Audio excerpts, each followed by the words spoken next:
Hello, everybody, and welcome to Call It in the Ring.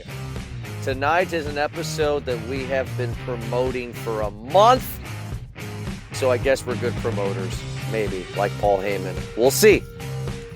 But this is the fight of the month between myself, Jordan, and Edward. This is the ECW debate for Call Into the Ring, and I am Jordan, and I'm joined here, like always, with my best buddy, Ed. How you doing tonight, buddy? I am so excited to finally have this discussion with you. For those that don't know, I want to preface, for those that maybe this is the first foray into Call It in the Ring, or people that maybe know those in the movie guys verse. Arguing or discussing anything with Jordan is like talking to the backside of a mule. Once he's got his mind made up, there ain't nothing you can do about it. Now, the reason we decided to have this conversation for all y'all is because I am an original. I am an ECW guy. All right. The moment my life changed in professional wrestling was not the moment that I became a fan of wrestling. That was the moment I became a fan of professional wrestling was when I watched Shawn Michaels' Sweet Chin Music, Bret Hart in a wheelchair, okay, on Monday Night Raw. The moment that changed my life when it comes to professional wrestling was when I went to an actual ECW house event in Pittsburgh, Pennsylvania. It was a tiny little arena. People standing out there. People standing out there. In line. We were waiting, and all along the waiting area were trash cans, and people would throw stuff in there. I had no idea what I was doing. My dad took me. I was a kid. Couldn't tell you exactly how old I was, but it was late 90s, so maybe I was 10. It was anywhere between 10 to 13, right? And so people were throwing stuff in these trash cans. Guy threw crutches, another guy threw a leg, and there was stuff in there that I'm sure that ECW had planted, like stop signs and other things. And the match went in, and the event went on, and it was great wrestling, the best house show I've ever seen, and I've been to a bunch. I've been to several house shows. I've been to several WWE pay-per-views. I've been to several Raw and SmackDown events in Western Pennsylvania, Eastern Ohio. But the moment that changed my life was when New Jack came out with all of these things. They had shopping carts, and they were filled with the trash can. They had the trash cans in them that had the stuff that we put in there. And so he came out, and I don't remember who he faced, but he hit these people with the things that we had given him to hit somebody with. And that was the moment that changed my life. And, at the end of the show, I walked down to a merch table. The show was still going on, but I walked down to a merch table. And who was there but New Jack himself was sitting there at the merch table. And a little kid here, nervous, here's the guy that just changed my life. And so New Jack, can I have your autograph? He goes, yeah, man, what you got? And I'm like, I'm looking. This is New Jack. I ain't got nothing. He goes, what the fuck you want me to sign, kid? Like, cause that was New Jack. Like, I'm doing a poor impersonation, but he swore. He goes, what the fuck you want me to sign, man? The only thing I had, cause I went to the merch table, I bought something. The only thing I had left was the dollar and change. Right. So he goes, give me that. So he signs this dollar, not in quarters, but it was an actual dollar bill. Hands it back to me. I walk back. My dad goes, where's my change at? I says, you can't have it. He goes, why? I says, I got New Jack to sign it. My dad was not a fan of wrestling. My dad took me because I was a fan of wrestling. But he was so mad that I had this $1 that was change autographed by New Jack. It was the tension was palpable. So that's a long story into my first foray into what became the love of my life, which was Extreme Championship Wrestling. And, so Jordan, I do want to thank you for at least being open-minded enough to have this discussion. But I already started knowing you. I've already started. I got a whiskey here because I've already started to drink because I know that you're going to drive me to do it. So I might as well start now. Well, the fans have probably can see where the lines are divided on this one. I am not an ECW fan. I have never been an ECW fan, and I never will be an ECW fan. So this is why we're doing this debate here for all of you fans out there, to see what side you are on. This is going to be a war. Like I said, we have been promoting this for a month. This is the war of 2019 between Jordan and Ed. There'll probably be more wars, but this is the war with the ECW debate. You went on a long rant. I will make mine very short. I never fell in love with ECW. I don't know if you can even call me a wrestling fan. I don't know if you can call me a wrestling casual fan. I don't know what I am. I like what I like, and that's the way it is. I watched WWE and WCW during the Attitude Era. Like I've established multiple times in this program that I stopped watching in the August of 2001 after SummerSlam, which we reviewed in our archives. I got back into it in 2016 because I said, fuck it. And I don't know if I would be doing this show with you, Ed. And I don't know if I would even have tickets front row to see SmackDown in Toledo, Ohio, my hometown here, in a month, if it wasn't for my 2-year-old daughter, who just absolutely fell in love with it by accident. So, kind of like how she was made. Yeah, no, she was not made by accident.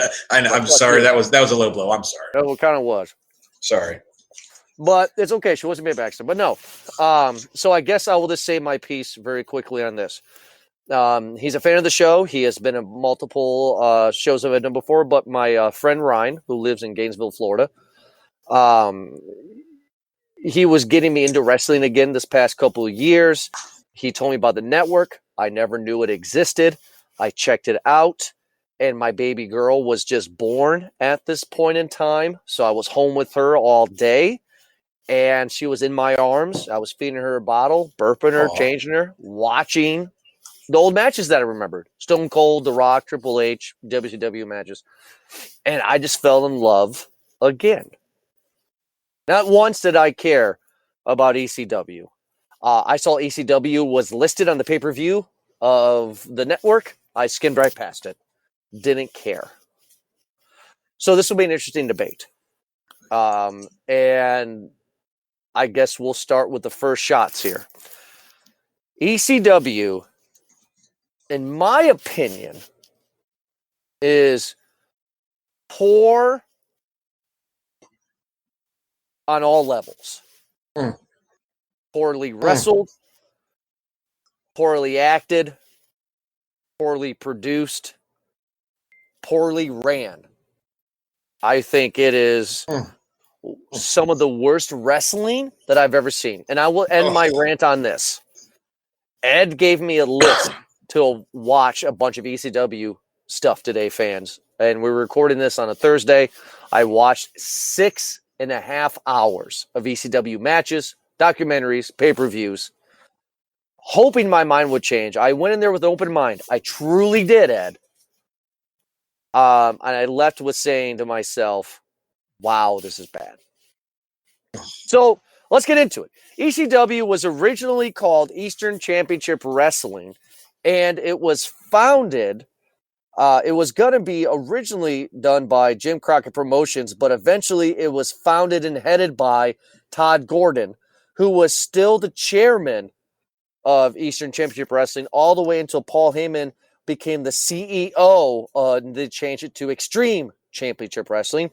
ECW had their own home arena in Pennsylvania. It was a standard, just a small little hometown arena, but they called it the ECW Arena. They didn't have money to put on pay-per-views every single month, but ECW did put on pay-per-views here and there, and they were in the same category as Girls Gone Wild, the Midnight buy these movies on VHS and we'll send it to you in the mail kind of propaganda. I remember that because I remember watching them. Stay up past midnight. Here's the Girls Gone Wild ads that go on for 3 hours, and here's the ECW ads. So that's my first thing right now. Is you compare wait, hang on real quick. Do you know who Todd Gordon was? Go ahead. Or is. So Todd Gordon, yeah, okay, he was the guy who was credited with the president of or founding Eastern Championship Wrestling. He was a pawnbroker. He had a pawn shop in Philly, and ECW never escaped that design on purpose. Okay, ECW was, it was designed to be a Philadelphia style of professional wrestling when it was, and it was a pawn shop style of wrestling. So continue with the history, but I just wanted to give you a little bit of a history on who Todd Gordon is. No, I mean, like that's literally the history. They get Paul Heyman to run it and be the Eric Bischoff or the Vince McMahon, as you will, of ECW. He has Paul E. Dangerously. Paul E. Dangerously. Paul E. Dangerously grew up from a Jewish family. Paul actually, his mother was a Holocaust survivor, and his dad was an injury defense attorney. So he worked with multiple things. Paul Heyman has worked for WWE in the past. He worked with WCW in the past. He worked with the likes of WCW with Stone Cold Steve Austin and the Dangerous, what was it called? The Dangerous Faction or whatever it was called. It was kind of like their idea of the Four Horsemen in WCW. The Dangerous Alliance, sorry, Dangerous Alliance. So yeah, and then he's done. Paul Heyman is done. He has no interest in doing wrestling again until he gets the call to come and run ECW with the way he sees fits. And he has not only a change in the company, but he has a character change with himself now. Because before, he was kind of like a Donald Trump. He always wore the suits. His hair was slicked back. He always had a fucking cell phone on him at all the time by the rings, calling his lawyers. Well, you got to remember, Paul Heyman has like you said, he has a great history in professional wrestling. Eastern Championship Wrestling under Todd Gordon was an NWA promotion. Mm-hmm. And with Paul Heyman had a decent history, he came in to teach these young guys how to do interviews, mm-hmm. how to work the mic. He taught them how to work the mic. So that's why Paul Heyman's so good on the mic, is because that's what he knows best. But continue. I don't mean to continue to interrupt you, but no, that's fine. It's fine, because I will agree with you. That's the only thing I will agree with you about Paul Heyman, is that he's good on the mic. So let's get into the nuts and bolts here. I've already stated, so let's just go for it, man. Let's just take the claws out and let's get into it. ECW was fucking terrible. Every match that you told me to watch, I cringed. Matches that I watched on my own today, I cringed. Botches galore. Terrible presentation. Let's talk about presentation real quick. Let's talk about how every fucking ECW match before the WWE bought it and took it over in 2016, because we're not talking, 2006. We're not talking about when WWE took this over in 2006 yet. We may get into that later in the episode. We're talking about the highlight of ECW. Okay, fans? So we know. Now that's out of the way. The camera was one fucking shot.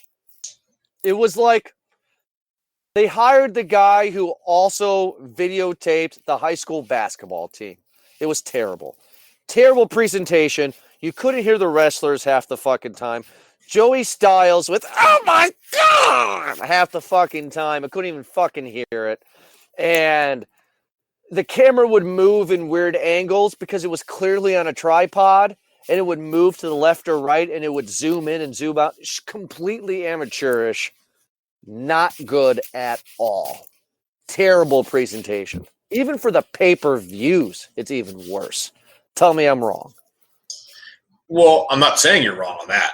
You got to remember, though, the ECW, what we know is as ECW, it was a house show that they just started selling on DVD or VHS, right? So like they had to have an announcer. That's why Joey Styles in the ECW arena was way up high. It was the only place they could put him. And he didn't have monitor. He didn't have a monitor, so he had to sit there from his perch and watch and watch the matches. And he would call them. They didn't have the production kinds of stuff that anybody had. Later on, they had some help from WWE, financially, but he wasn't gonna help them become a bigger and better promotion than he was. They did what they could with what they had, and that's why ECW literally is the story of the little guy. ECW is the story of Pennsylvania. ECW is the story of Philadelphia, right? Like it's the little guy versus these two mega monsters. And how they took them down and changed the world. That's what fucking ECW is, man. They did not take them down because they lost and they got bought. They did. Listen. It's not about. It's not. You see the world in such a black and white kind of way, and it's really not. You got the little guy that is ECW, and the little guy took on Vince McMahon, and then Vince McMahon decided if you can't beat him, you join him. So Vince McMahon took his money, his $1 billion, and gave ECW a little bit of it. And then that's when you've got guys that were ECW guys. I mean, I couldn't tell you the exact number of guys that made the jump from ECW to what was WWF at the time while ECW was still around. One of your favorites, Stevie Richards, is an ECW creation. Al Snow, ECW creation. Chris Candido, who you may not remember, but was Sonny's husband, was an ECW creation. And Sonny even went to ECW after a while. You probably don't remember Just Incredible. And later on, you had guys like Spike Dudley and the Dudley Boys. Lance Storm, ECW creation. Eddie Guerrero, ECW creation. Mick Foley, ECW creation. Tajiri, ECW creation. Dean Malenko, Perry Saturn. You don't necessarily like Mike Awesome, but I do. I'm just trying to think of the guys that would have gone to WWF at the time that you would have known. Rhino was an ECW creation. Bam Bam Bigelow went to ECW. He wasn't. RVD. Okay. Terry Funk was. I'm just telling you the guys that were created by Paul Heyman and ECW. Raven. Okay, Raven. So your point is this because these guys were created? No. What I'm saying is these are guys that were fantastic in-ring performers, guys that were so good in-ring that WWF, who, and by all accounts, the other shows that do what we do and have been doing it for longer than we do, let's be honest. The one thing that they say about WWF talent relations and human resources and acquiring wrestlers is they have to be the best. They have to be. That's why they didn't take all these WCW guys, because they weren't that good. In ring, 100%, hands down. The talent of the wrestlers, the ability of those guys to get in the ring and perform was number 2 in the world. Number two behind WWE in ring performances. The difference is when you're in an ECW ring, they're not paying you a whole lot of money. Or not putting your checks, but continue. Well, whatever, but you're putting your life on. See, that doesn't fucking matter. That's not the point of this fucking conversation, Jordan. Okay. To you, it's all about money. What I'm talking to you is about the fucking passion that these guys had. So who gives a fuck if somebody bounced checks? What it's about is these guys walked in there knowing they either A, were going to get paid very little, or B, not get paid at all. And they put their fucking lives on the line for the people in that arena that were screaming ECW, ECW, ECW. And you're sitting here shitting on them because and you even said it yourself. You're a fan of WWF. You're not a fan of wrestling. You like WWF. And Okay. like, and it's these guys that Paul Heyman created. These guys that were the best in-ring fucking performers that all got called up to the WWF. Mm-hmm. Because of how good they were, because of the stories they told in the ring, because of the shit that they were able to fucking do. Mm-hmm. They put their lives and their fucking bodies on the line to put on a show for the fans. That's what wrestling is about. It's not about the production. It's not about the fireworks. It's not about the theme. It's about what happens in the ring and what those guys do and the stories they tell. And I'll be goddamned if you're gonna shit on these guys because of the stories they told and say that they were shit in-ring fucking performers. I mean, like, I will, because I can only tell you maybe 4 or 5 guys that later went on to WWE and were great, and also WCW. You had Al Snow, you had Eddie Guerrero, you had RVD, you had the Dudley Boys. Raven wasn't that great actually in WCW, but you had a shit storyline in WCW. Yeah, well, also I don't think Raven's that good anyway. He's not the. Is he the best of the people I named? No, but once he got, I mean, he was an ECW guy. He was his best. He was at his best in ECW. Once he got paid, it didn't matter. I will admit that 100%. But I will say that the one besides Eddie Guerrero and Al Snow that got really popular, I believe, was Taz, because he became a commentator on SmackDown for quite a few years on WWE there. And I thought Taz was good for that. But you can't tell me that I can't shit on it if I don't think it's good. You told me today, we'll talk about it right now, right off the bat in the show here. You told me today that I needed to check out the Sabu, Terry Funk, barbed wire match. And for those of the fans that don't know what the barbed wire match is for ECW, it was on a pay-per-view that's not a part of the network. You can YouTube and you can find it online, but the name of the pay-per-view is Bear to be Wired or Barbed or something like that. Yeah, I don't remember the name of it either. And the match was for the ECW Bar to be Wired.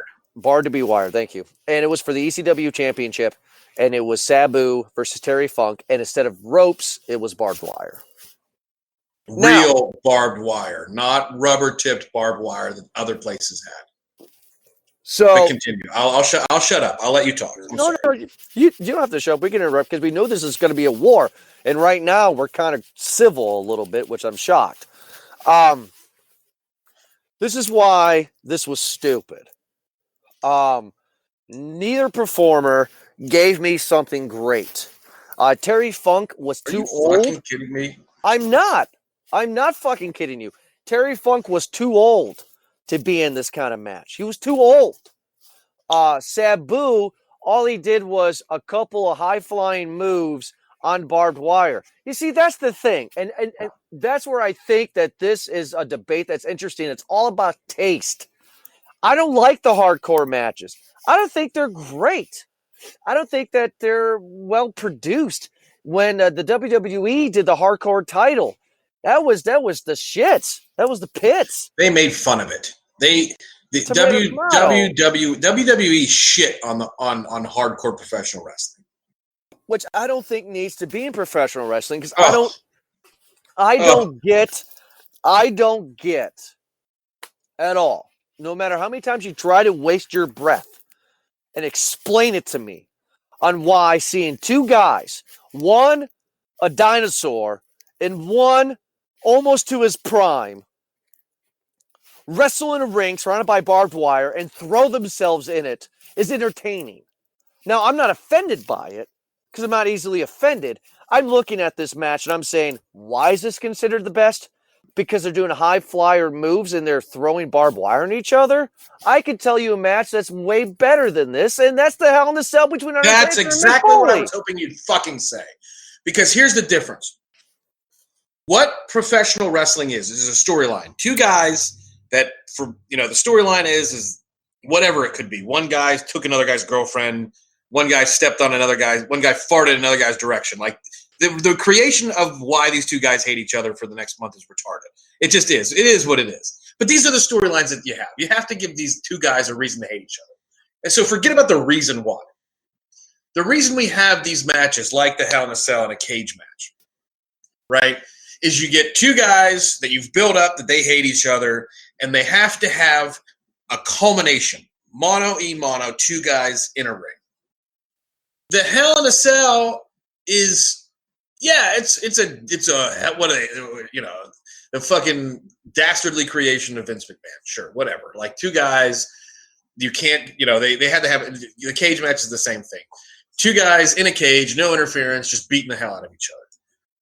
How is this not more devastating than that? These guys hate each other so much in the storyline that they're willing to have a ring with barbed wire.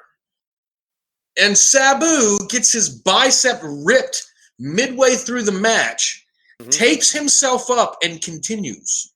Yes, he does. Congratulations.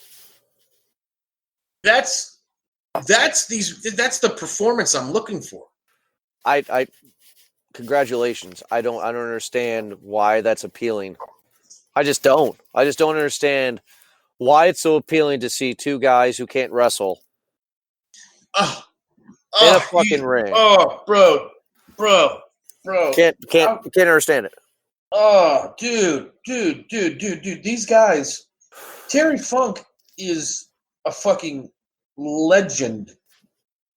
That's like, I shit on Stone Cold in a lot of ways. I don't know if you're doing this just because I shit on Stone Cold because you like Stone Cold. I'm not doing nothing. I'm telling you my honest fucking opinion of the 6.5 hours of ECW that I saw today.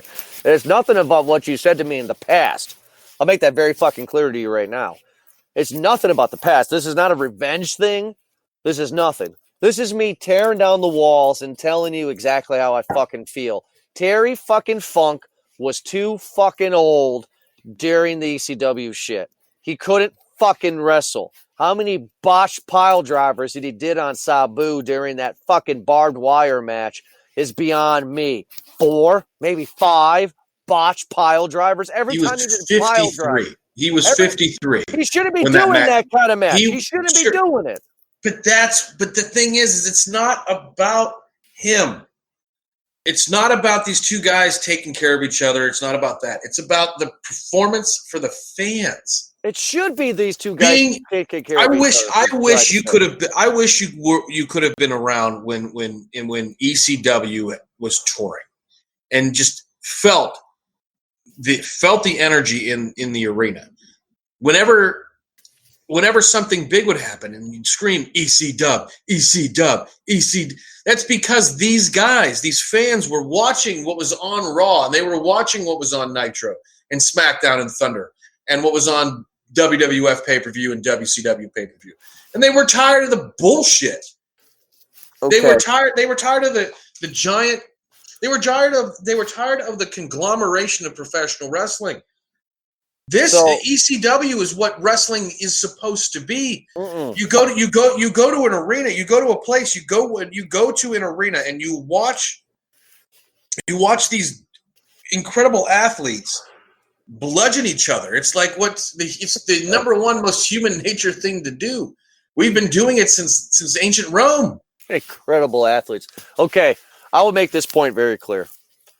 Very fucking clear. So even you, of all people, cannot fucking dispute it with me. 90s Jordan loved ECW. 90s Jordan loved UFC. I want to talk about UFC for a second. I hate UFC.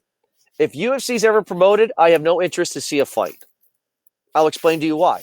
Because back in the early 90s when ECW first came out, not ECW, UFC, sorry. When UFC first came out, I remember it was too hot for TV. You could only buy this on VHS, just like ECW. And UFC, I went out and I sought to buy those VHS tapes of UFC because they had guys that were 100 pounds against guys that were 400 pounds. Nut shots were legal. No fucking time limits. You can do whatever you want until your opponent is completely knocked unconscious. There was no tap outs or anything. You can go to YouTube right now and search for UFC fights where a guy gets a guy in an arm bar, breaks his arm, snaps his arm in half, and the fight still goes on because he didn't tap, because there's no taps. 90s Jordan liked that. Young Jordan liked that. It was anarchy. It was rebellion. It was against the system. Yeah. ECW, same way. Every match was a hardcore match. There was no fucking rules. It looked cheap. It looked like the Girls Gone Wild porn videos that I wanted at 12 years old. The difference is that I'm 32 now, and I go back and I watch this, and I'm like, what is the fucking appeal? I am not rebellious. I don't care about this bullshit. It speaks nothing to me, and all I see is botched move after botched move. You told me to watch a match a month ago. What started this whole debate, I forget the wrestlers' names, but it was a small Asian guy against a big Caucasian guy. It was Mike Awesome versus Tanaka. And Tanaka picks up this big 6-foot-pound guy, throws him over the top rope, through a table, and the fucking guy lands on the top of his head. On real concrete. Exactly. Why is that not making you go, oh, that should not be happening? These guys are not professionals. They know how to take a bump. Oh, my God. You don't fucking understand wrestling. These guys were absolute, utter professionals. Yeah, they fucked up. They all fuck up. And that's the beauty of ECW. Whenever these guys would fuck up a move, the fans would call them out on it. They'd scream, you fucked up, you fucked up, you fucked up. Okay, what's your point? I don't understand your point. Is just, I don't know if you're trying to go for a soundbite or what you're trying to go I'm for. not going for anything. I'm telling you. These guys, just because you look, they were professionals. They knew exactly what the fuck they were doing. It's fucked up because they're trying to put on a great show. That shit happens all the time in professional wrestling. Okay, so for the second time, and I need you to understand me very clearly here, Ed, and also to the fans who may be agreeing with Ed here, my walls are down. I'm being as bluntly honest with you as I possibly fucking can. I watched 6.5 hours on my only day off on ECW shit. I went in with an open mind. I'm telling you how I truly, honestly feel. I'm not trying to be a character. I'm not trying to fucking give you a fucking soundbite. I'm telling you how I fucking feel. And I'm telling you that wrestlers like the Sandman are fucking terrible. That's why WWE or WCW didn't pick up the motherfucker. I named you 20 other guys. I named you at least 20 other guys. I'm just giving you an example about it. A guy who was considered, Sandman was considered Mr. Hardcore, Mr. ECW. You think of ECW, you think of Tommy Dreamer, you think of fucking Sandman. He's not good. He's not good. He's terrible. He comes out to the ring smoking. I don't care about him smoking. That's not a problem for me. I'm just telling you. He comes out the ring smoking. He comes out drinking beer like Stone Cold. That's cool, whatever. The guy can't fucking wrestle. He's better than Stone Cold ever was. No. Absolutely not. Because you can shit on Vince McMahon just like I can fucking shit on Paul fucking Dangerously or Paul Heyman. But Vince McMahon knows how to fucking promote a motherfucker, and he knows how to promote fucking Stone Cold, and that's what we got. He didn't know how to promote the Ringmaster. He didn't know how to promote the Hollywood Blondes because that was WCW. He knew how to promote Stone Cold Steve Austin, and he gave us a fucking iconic fucking character. Who the fuck's the Sandman? The most iconic name in the history of ECW, him and Tommy Dreamer. Who can't wrestle? Both of them can't wrestle. They can't wrestle. Tommy Dreamer was a great, fantastic fucking wrestler. He was just not very good on the mic. And the reason you got to understand, the reason those guys never took off for WWF wasn't because they weren't good wrestlers. It's because WWF didn't know how to market hardcore wrestling. They had made a mockery of it for so long. They picked up Taz, they picked up Raven, they picked up Lance Storm, they picked up and those guys weren't hardcore wrestlers. RVD was the hardcore champion multiple fucking times. So was one of Godfather's hosts. We made fun of that title already. The title was designed to be I a just told you fucking that farce. RVD became the world heavyweight champion as well. Yes, he did. Yes, he did. I was talking over you. Didn't hear you say that. Yes, Eddie fucking Guerrero became the. I mean, like, come on. Hall of Famer. WWE Hall of Fame.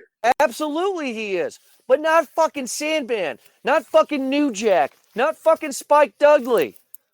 Not. None of these guys.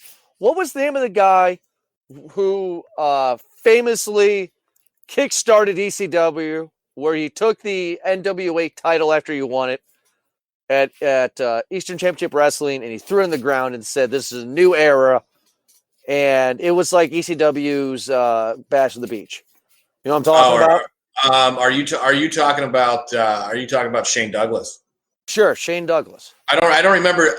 I believe it was. Shane I don't remember that exact moment that you're talking about. But there was another thing that happened later when Mike Awesome left ECW because Paul Heyman did owe him money, and he was supposed to throw the ECW world title into the trash on WCW Nitro like Medusa did. Yeah. But Paul Heyman sued WCW, so they didn't do that. But you know what? I do remember now. That was Shane Douglas. That was Shane Douglas, franchise Shane Douglas, and he did it on Hardcore TV.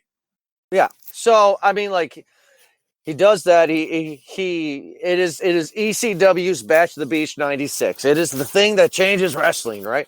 ECW is just not wrestling. ECW to me, the 6.5 hours straight. I want to make that very clear, straight. I didn't take an hour break in between. I watched this shit straight today, prepare for this show. Was just nothing but terrible wrestling. Botched moves. Terrible storylines. Terrible camera work. Styles is the worst commentator I have ever fucking heard. I can't disagree with that one. The oh my god thing is iconic with ECW, but yeah, I mean, yeah, he didn't fit in his suit very well.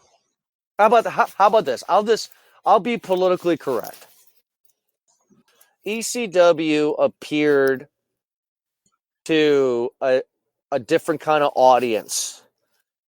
It appealed to an audience that was not your WWE fans. It appealed to a different kind of audience, an audience that I cannot get behind, a kind of wrestling that I cannot get behind, because it's not wrestling.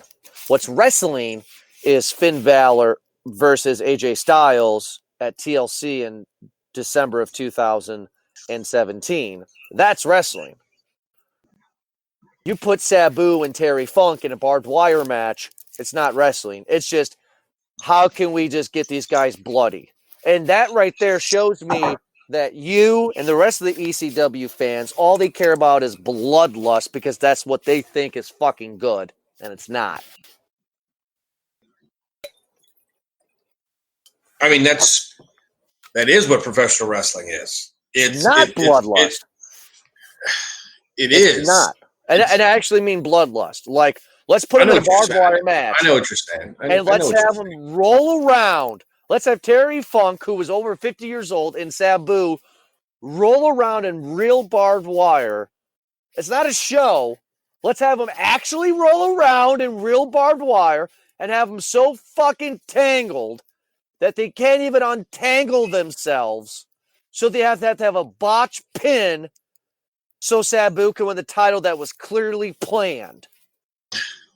All right. Okay. All right. So you're the fucking expert on what professional wrestling is. Take 30 seconds and explain to me what professional wrestling is if ECW is not professional wrestling.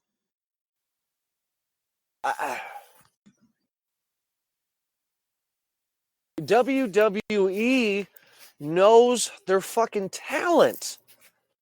ECW didn't understand their fucking talent.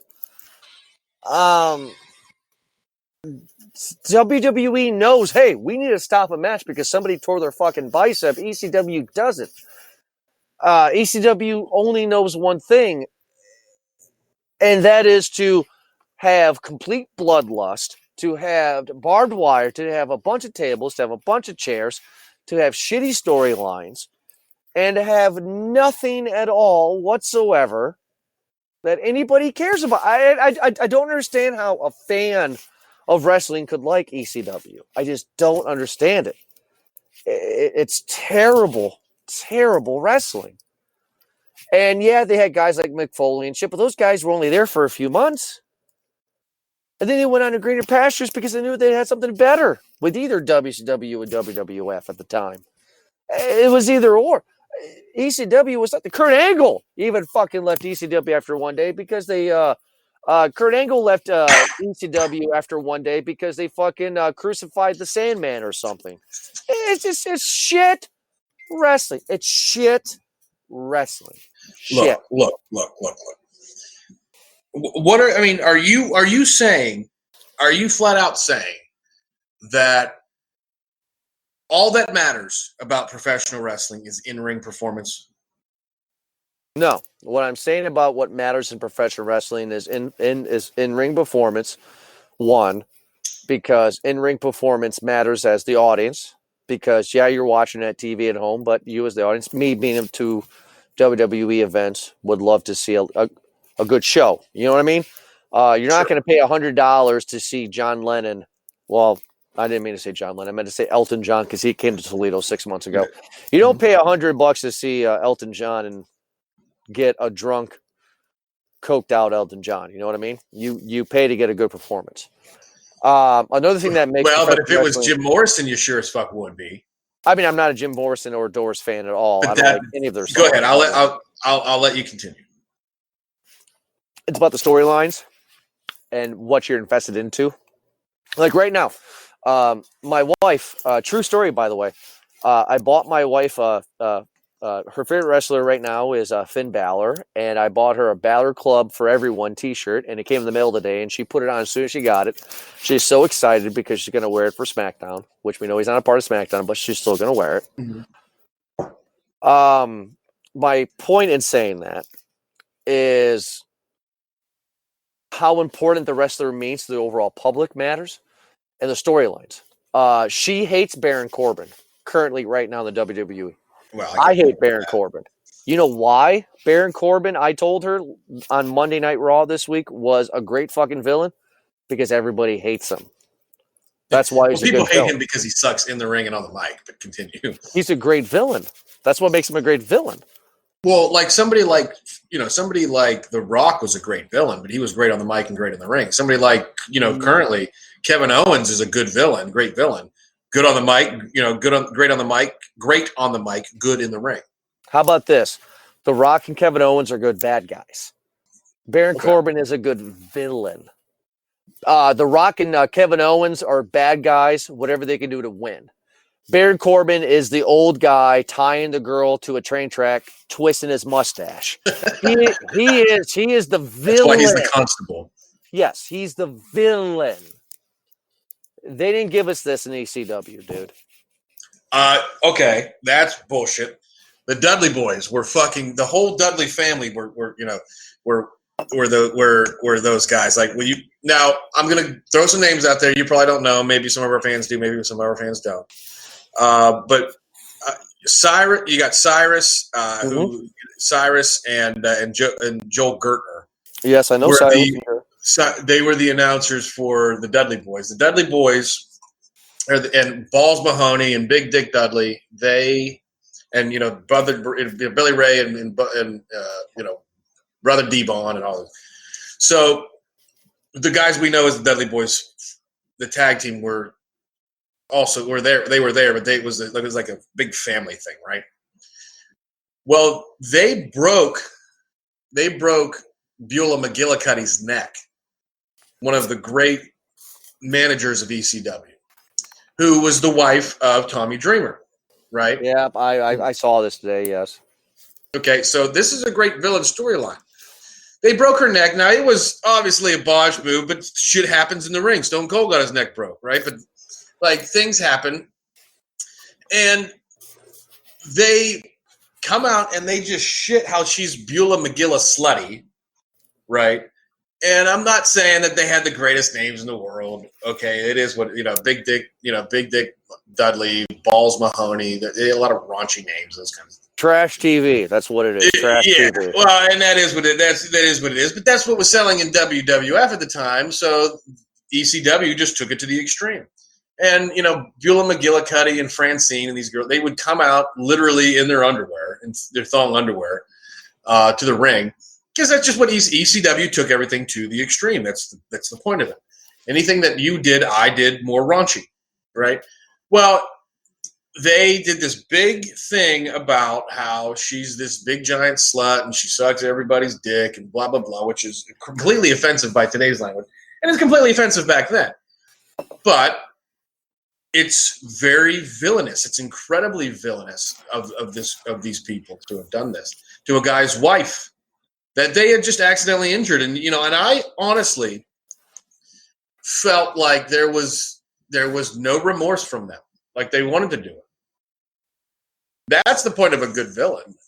That's the point of a good bad guy, where you feel like they wanted to do these things. And, Tommy Dreamer was the penultimate runner-up. He wanted to be that. He wanted to be the guy who would never win the title. He wanted to be the guy that could never, ever do it. So that way and then when he finally did, he didn't want it, but the ECW fans wanted it more than anything because he was the hero. All right, I want you to ask me.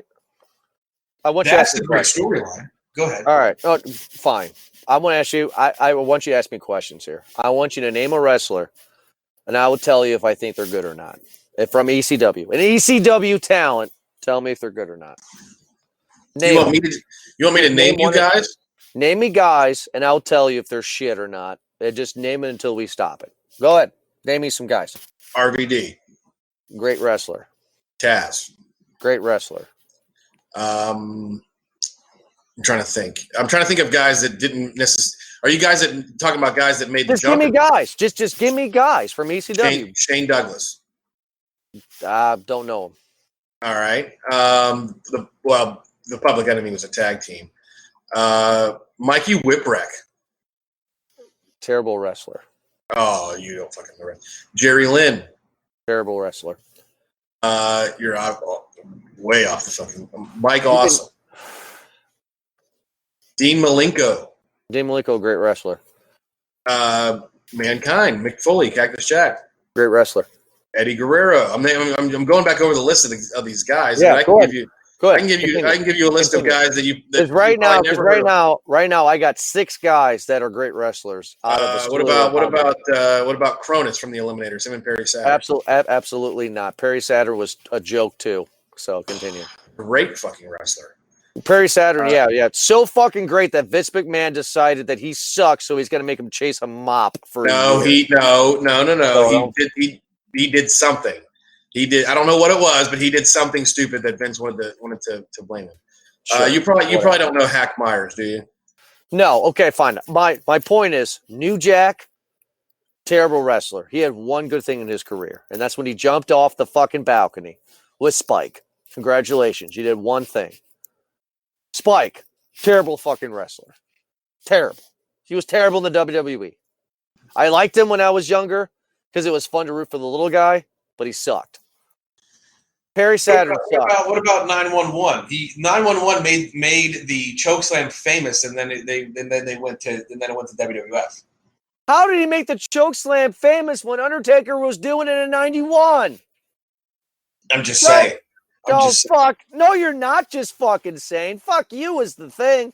Don't fucking tell me that an ECW guy made the chokeslam famous when Andre did it in the 70s and Undertaker did it in the 90s. He chokeslammed Santa Claus. I don't care who the fucking chokeslammed.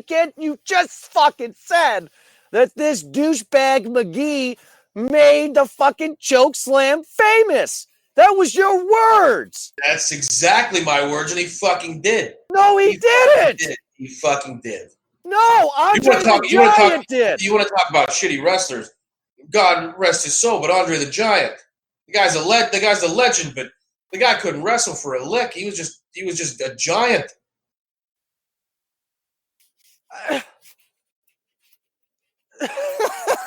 Jesus fucking Christ. Jesus fucking Christ. I'm still on this whole thing that you said that this douchebag McGee made the choke slam famous when Andre did it in the 70s and Undertaker did it in the 90s. You obviously don't know who it is. You can't say that this guy did it in ECW and made it famous. You can't say that. That's bullshit, Ed. That's straight bullshit. It absolutely is not bullshit. Come on. Continue. Why aren't you fighting with me? Why aren't you getting passionate here with me? That is bullshit. No, there's no. I don't have. Listen, the fact that I named you a fact that you don't know the difference of, I'm not going to argue with you because you're not going to get it. You're not going to get it. Ed, you can't sit here and tell me that Tim Burton is an original filmmaker from his designs of his Art Deco when the Germans did it from the cabinet of Dr. Caligari in 1915. It's the same thing. You can't sit here and tell me that an ECW guy made the choke slam famous with Andre the Giant doing it in the 70s and The Undertaker doing it in 91, which ECW came out in 95. You can't tell me that. Come the fuck on. Jesus Christ. You cannot tell me that, Ed. Listen. I don't care who this guy is. You can't tell me that. Listen. Sure, The Undertaker was doing it, but it wasn't like the end all be all. You'd do the choke slam and then you'd get up and then he would tombstone you. Right.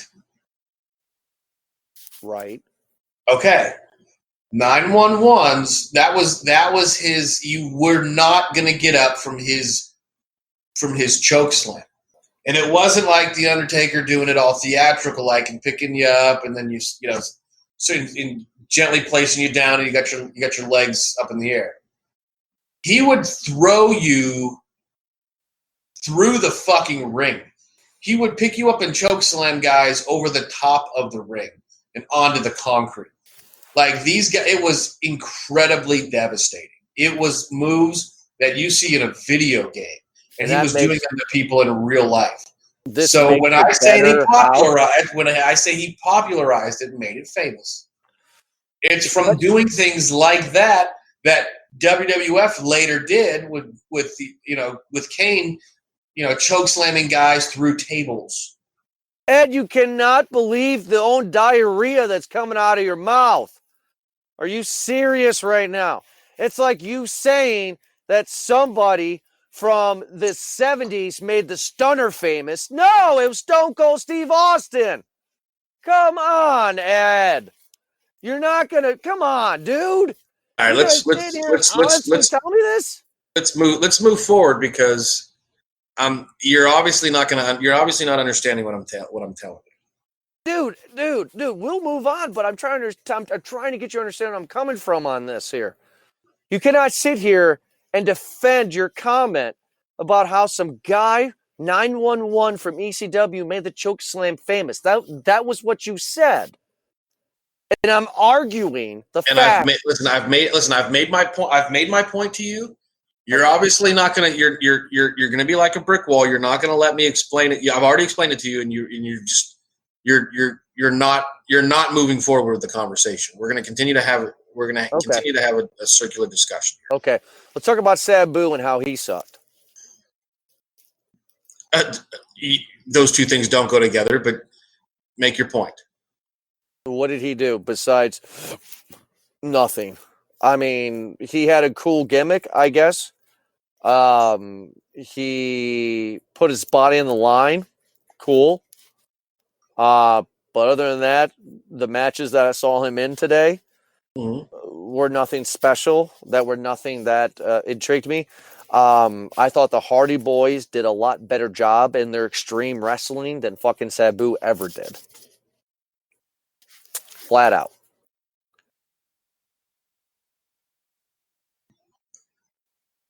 Look,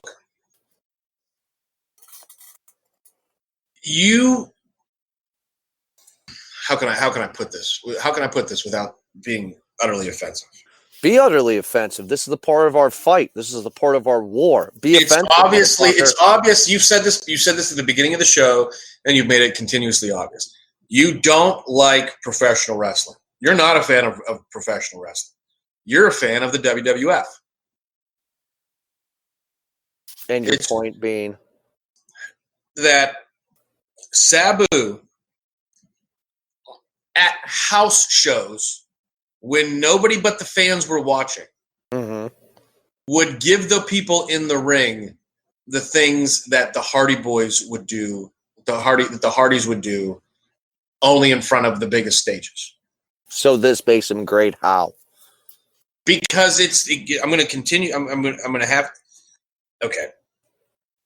I don't understand how you're not smart enough to understand what I'm fucking trying to give to you here. There you go, motherfucker. There you fucking go. Get fucking pissed off. Fuck you. Let's go. Yeah, fuck yeah, I'm pissed off. Because here's the thing. The thing about what has made ECW great is the things that these people would fucking do for the people in the arena. Yeah, Mike Awesome left for WCW because Paul Heyman couldn't pay him.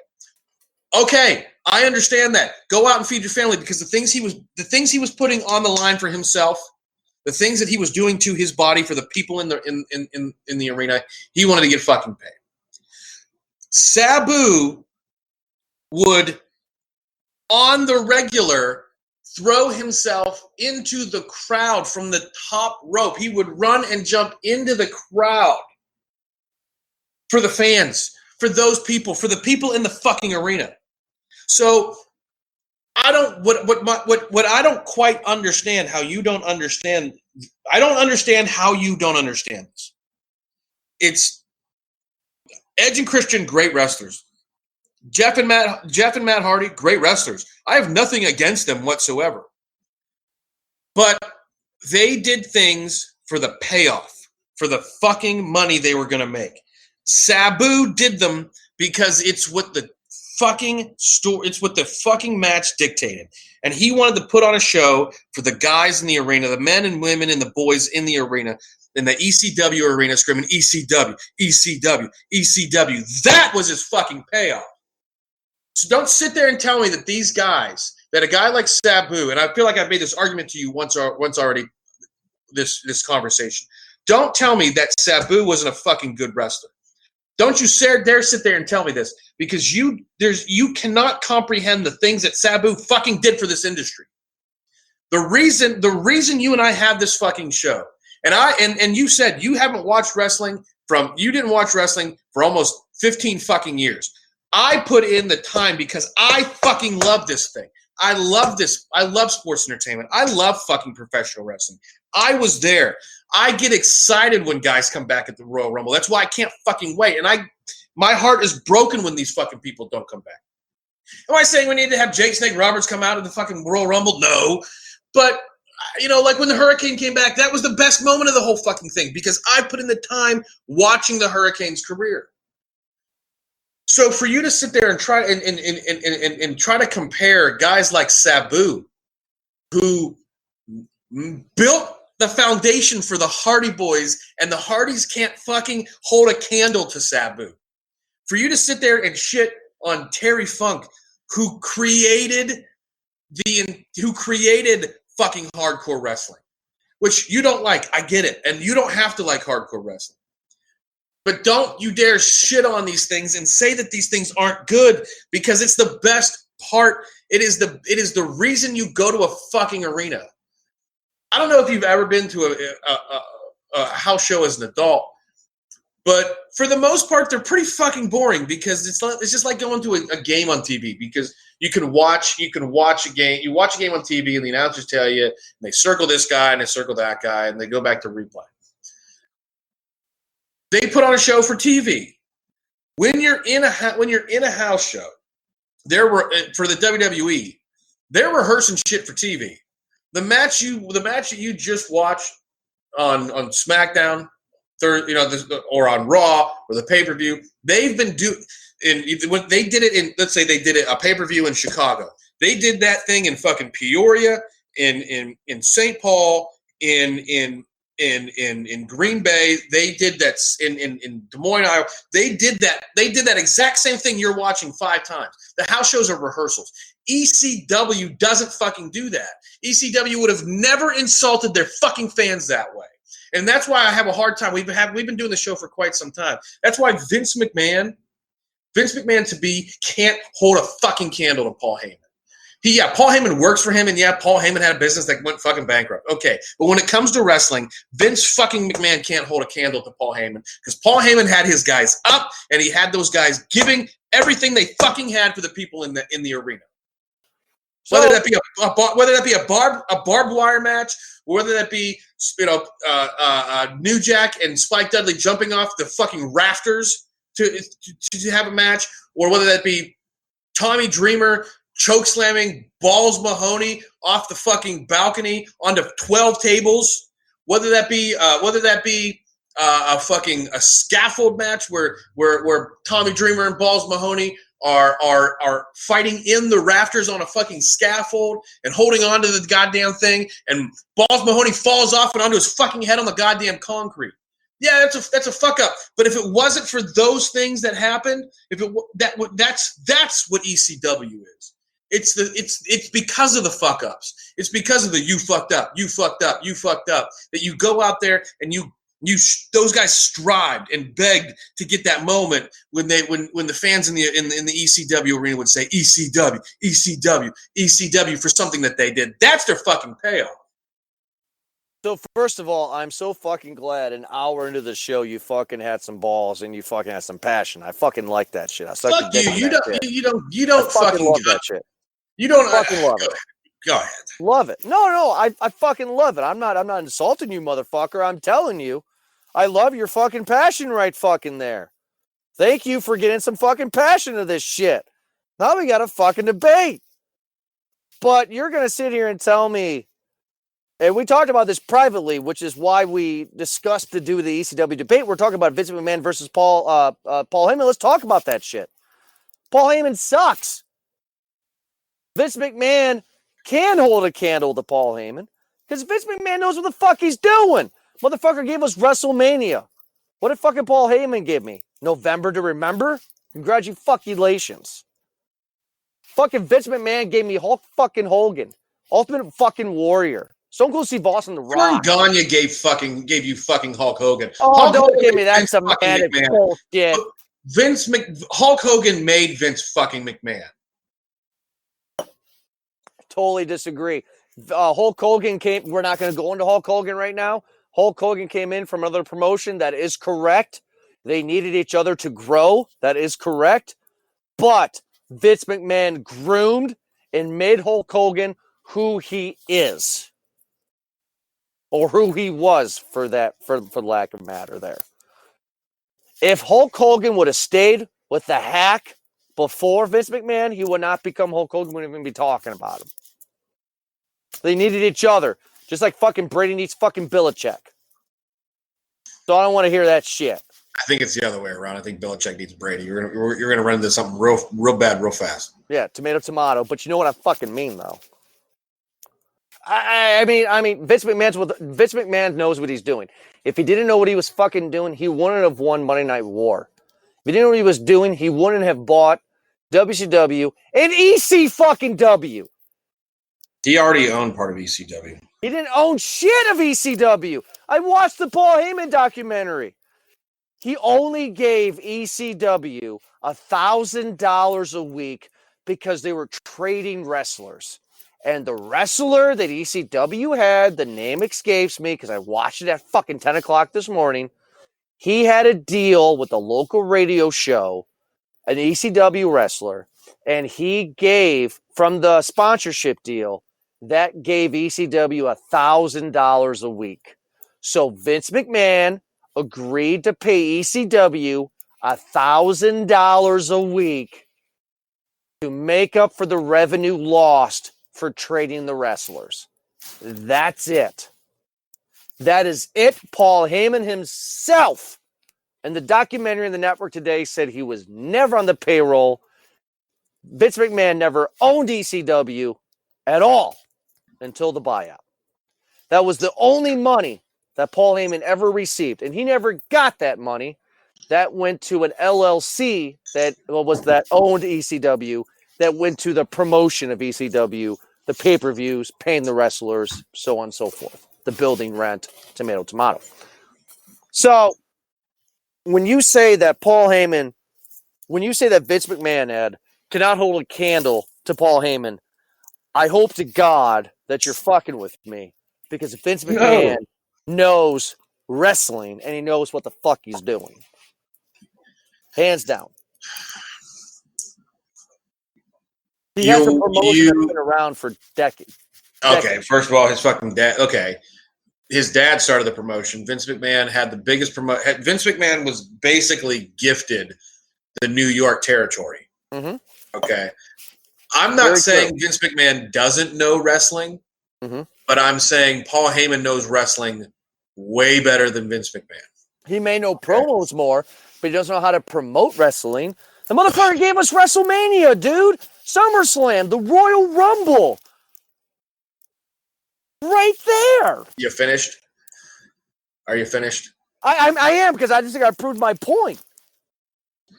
No, you didn't. Because what's the number one thing, and we've said this the entire length of this show. Mm-hmm. Vince McMahon, when he falls for a guy, regardless of talent, will give that guy the strap for fucking ever. If you're a big motherfucker, if you're a big dude, you're it. You're king shit. You're a champ, and that's it. Brock Lesnar. Why is Brock Lesnar champ? Are you asking me, or? Theoretically speaking, why is Brock Lesnar champ? Brock Lesnar's champ because the McMahons got out of the business. No storyline. They have actually come out and said that they dropped the ball and they're coming back. Vince and the rest of the McMahon family, Triple H and Stephanie and Shane, have been on both SmackDown and Raw. And that's why I feel that Finn Balor won the Fatal 4-Way on Monday Night Raw to go against Brock Lesnar at the Royal Rumble for the Universal title, because they're done with Brock Lesnar, because the fans don't want Brock Lesnar. Vince McMahon has said that he has listened to the fans. Monday Night Raw in December was the worst Monday Night Raw in the history of Monday Night Raw of ever. We're going to listen to you. That's what they said. That's what they're doing. And I feel that Finn Balor is going to win the Universal title against Brock. I sure fucking hope so. But me too. The thing that Vince McMahon loves to do is to fuck with his fans. I don't agree with that. I think he loves to do it in the same way that like George R.R. Martin, who wrote Game of Thrones, does. You know, he likes to make you love somebody and then take him away from you. And you know what? And I'll give you that. That's I love that, because they're in an entertainment industry, right? Like, so giving you somebody to love and making you think that one thing and then taking that thing away from you is fucking brilliant. I'll give you that. But Vince McMahon has always had a tendency to fall in love with one guy and make him the focal point for a long time. Was Stone Cold Steve Austin the big Brock Lesnar at the time? Absolutely not. No. The big Brock Lesnar at the time would have been Undertaker, not Muscle Man. How many times did the Undertaker have the strap? He was the biggest fan draw forever. What was that? Was it less than 5? I believe. I think it was 3 times. 3 times. And I'm being generous, 3. Yeah, maybe, possibly. You know what? I think he's only had it twice. I think the Undertaker's only been champ twice. Stone Cold hasn't had it much either, though. The Rock had it more than Stone Cold. John Cena. Yeah, John Cena, because fucking Ric Flair. Right, which is retarded. Because Vince McMahon falls for a guy and then makes him champ a bazillion times. Somebody like Triple H is great, so I can't even argue Triple H. But Triple H was gifted a lot of things because of who he was. Yeah, but I'm not saying that Triple H isn't great. I think Triple H is one of the greatest wrestlers of all time. So I love the fact that he's been. But what's that? He had to earn that because of the debacle in the Madison Square Garden. Because of the curtain call. Because of the curtain call, he sure did. But guess what? The guy runs the fucking place now. Well, because he got smart. But anyway, so I don't I'm not trying to disrespect Paul Heyman. Watching the documentary today, changed my opinion somewhat of Paul Heyman. I always thought the guy was a snake, slimy piece of shit. Watching the documentary today, I got a chance to know the man a little bit. I like the man. That's not my point. That's not my argument. I think the man is passionate. I think he cares a lot about wrestling. The documentary was going into the fact that he was a preteen and he was sneaking his way behind the curtains, pretending he was a photographer for some wrestling magazine just so he can get a glimpse of the guys. I can respect that if you're a fan. Try to do whatever you can just to be a part of it. So I don't dog on him at all. But for you, Ed, to sit here and say that he is better than Vince McMahon, I will totally fight you on that tooth and nail. He did some interesting things. He created a counterculture just like grunge music created a counterculture. And what happened to grunge music in 4 or 5 years? It died and nobody cares. It's the same thing with ECW. You know 3 or 4 bands from the grunge music era. You know Nirvana, Pearl Jam, Soundgarden, and Alice in Chains. You want to throw in Smashing Pumpkins, go ahead. That's it. It's not popular. Nobody cares. It's not good. Same with ECW. It was cool. When it came out, it was new.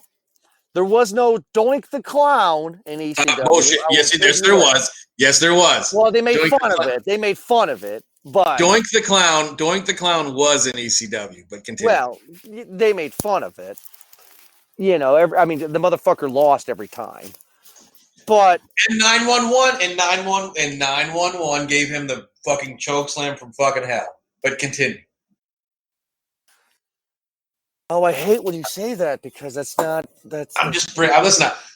using the specific example you gave and giving you something factual. That's all. I'm just trying to get you to understand that ECW is grunge music. ECW is Surge. It tastes good. It's fun. But Mountain Dew is better. That's why Surge is not around anymore. It's not good. I love Surge. You would fucking like Mountain Dew. You know what we can agree that we both like? Inside the Cellar. Why don't you tell us about that? Inside the Cellar. Go to InsideTheCellar.com. And you can find them on our website right now. Just click on the left side of the page on our links down there. Also go to InsideTheCellar.com and check out some of the awesome beers that they deliver to your house. And they have some great beers, craft beers from microbreweries, but also you can get Stone Cold Steve Austin's beer himself, Broken Skull IPA. And if it's not good, I don't believe it because Stone Cold Steve Austin knows how to sell beer, right? InsideTheCellar.com. Check it out. Look for us up there. And we're glad you did. So I'm assuming you have no more dog in this fight. You're done. I am done arguing with you because we've been waiting a month to talk about this, and you're done. I'm done arguing with you because ECW. And I'm going to say this for the 5th time. I feel like I'm repeating myself, and I feel like you're repeating yourself. ECW is about the fans that are in the arena. Plain and simple. WWF is about the fans that buy the pay-per-views and have the network. WCW was about the fans that watched on TV. ECW was about the fans that are in the arena. And it all depends on where you place your value. Do you place your value watching a product on pay-per-view? Did you place your value on watching a product on television? Or did you place your value on watching an event in the arena? Whatever you place your value on, that's where your allegiance is going to lie. I'm shocked. That's all I have to say on that. I am shocked. For hyping this up for a month, I was expecting your dick to be out, and you pretty much just shoving me on it and say, suck it. Well, and I've argued with you now for over an hour about this, and you're not really you're just continuing to say they suck, and like you're absolutely full of shit. You are totally fucking wrong, and I've given you why you're wrong, and I cannot. You've literally. I think the way that people like you win arguments and debates without fact is draining the person with facts and with passion out of doing so. You're not winning this debate. It's just if you have passion about professional wrestling, if you're passionate about professional wrestling, you like ECW. If you don't give a fuck about professional wrestling, then you don't like ECW. And you've even said where you and you've even said where you land on this. Mm-hmm. So I don't, we do a wrestling show, but your focus and your only enjoyment is watching WWE stuff. I'm not saying I don't love watching WWE. I do love watching WWE. But I love the way ECW was set up and the way it was presented. Yeah, you used the perfect example. It was about grunge. It was a grungy feel. But at the same time, you got some of the greatest rock bands of all time out of grunge. And that's what ECW was. You got some of the best performances in the history of professional wrestling in ECW. It's just that simple, man. So I guess I'll end my arguments on this. Without Movie Guys Podcast, our flagship show here, I would not be watching half the movies, maybe 90% of the movies that we review. I just wouldn't have time or care, right? Sure. But I love movies. I love talking about movies. So I want to review what we have to review. I like wrestling enough to where I like the history. If I didn't care, and I know you're not saying that I didn't care. I'm just saying, if I didn't care, I would never have done our early Sting review. You know what I mean? I care about wrestling. I enjoy wrestling. I like the history of wrestling. To me, the history of wrestling is really appealing, just to see where it has become this territory promotion to this national WrestleMania circuit. It is very interesting, and I enjoy it. But from NWA, from AWA, from WWF, from WCW, out of all the shit that I've watched from the 80s till now on the network, the shittiest wrestling, and that's my point, that I have seen, the shittiest wrestling has been ECW. It was just bad wrestling. It was poorly promoted, poorly executed. It just wasn't good. I understand the appeal. I understand why you want that Big Mac. I like a Big Mac once in a while. It tastes great. But then I regret it 3 days later, three hours later when I'm biting my lip and giving it hell. That's my point. Is I understand it. There has a time and a place for it. I get it. It's just not for me. I just don't. And that's my whole argument in this war with you, in this battle with you, has just been, it's not for me. These are my reasons why it's not for me. And these are my examples or theories or maybe actual facts of why this shit sucks. And it's frustrating to know that you're going to say to me, a Big Mac every night is good. Well, the president eats 2 Big Macs and 2 Filet-O-Fishes and a Diet Coke every day. So, well, he also eats hamburgers too. Well, that's what Big Macs are. What, hamburgers? Oh. You didn't see that tweet? Apparently, I missed that tweet. Yeah, no. After this one, on the show, the president said that he fed the Clemson team hamburgers. Well, you know what the thing is like, did he tweet that or did he say that out loud? No, he straight up tweeted it. You can because you can hear a lot of him the way he's fucking up when he talks. Hmm. He definitely has false teeth. Because my dad has false teeth and he'll fuck up words like that. And it's it's because his teeth are falling out. Yeah. So. No. Trump straight up said, had a great time with the Clemson team. We had a lot of hamburgers. And then Burger King, who they bought from and when he's at McDonald's, Burger King went out an hour later on Twitter and said that we are all out of hamburgers. Yeah, we were selling a lot of hamburgers. I did see that. Yeah, So. I did. You know what? I did see that. I just didn't get the tweet, but that's yeah. And that's what it is in a nutshell. That's what this war, and we're ending the show here. That's what this war and this debate's been about. Some people like a Big Mac every day. Some people don't. And that's fine. That's what makes this country awesome. But I hope you understand my argument is that there was some diamonds in the rough that became great wrestlers or were good wrestlers and became great wrestlers because they had the national platform to become great wrestlers. Mm-hmm. But the overall presentation,